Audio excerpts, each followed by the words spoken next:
Right now, Pittsburgh's best sports show is about to begin.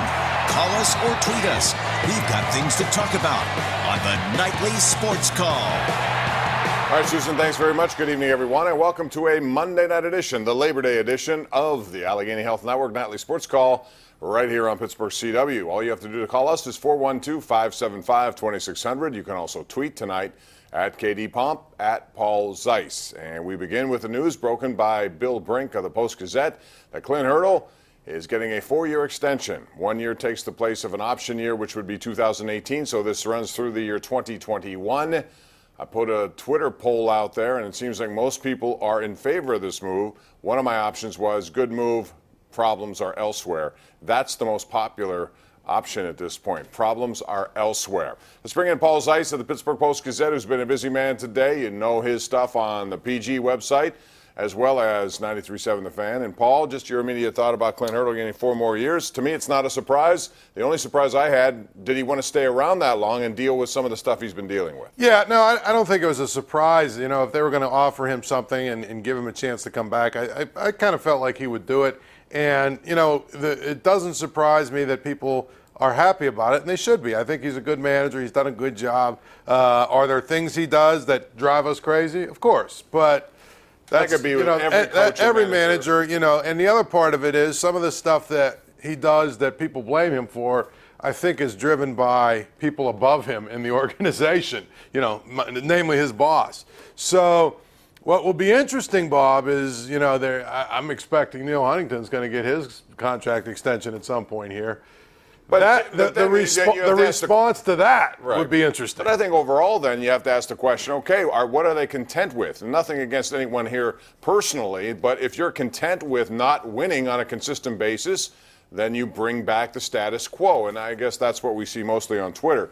Like, for example, Denise Polkovich on Twitter, at KDPomp, at Paul Zeise says, I like Clint Hurdle. It's the owner. He's the one who's hurting the team. And we've gotten a dozen or more of those responses here so far, Paul, and I think it still comes down to that. So my question is, if Clint Hurdle agreed to this deal, which the Pirates have not yet officially announced, but they will eventually, would he have ramifications on or stuff written down that says, hey, listen, you're going to do more with this payroll, or listen, you're going to do more? Or is he just content with what he has? And if he is, then I have to ask the question, why would he be content with what he has? Well, I mean, I think the big thing is, you know, there's only, what, 30?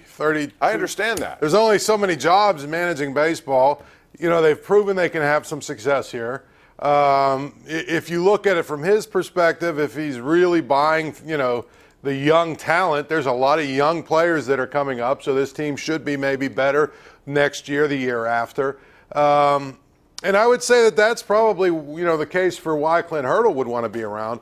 I think the big thing with Neil Huntington is he's done a reasonably good job, and I think the other thing is he's willing to sit there and take the bullets for Bob Nutting. I mean, you know, he has no issues standing out in front of the media saying things that you kind of feel like, does he really believe that? You know what I'm saying? And he'll take all the heat for the owner. So that's not a good situation, is what we're saying here. What you're describing is something that he should be upset with. I would be. But again, because it's your name being dragged into this. Right, but it's your boss. I understand that. He pays the bills. Okay, so in other words, status quo is content and everything. Well, I think the hope is that these young guys are good enough that maybe next year or the year after they're really, again, able to make a run. And then you go out and sign a few players. That's a recurring theme, and that's my problem. And I think it goes back to I've said all along, it's ownership, number one, principally number one. He's in this business. If you're in this business, you're in it hopefully to win it. And, yes, you're entitled to a profit, but some of these profits are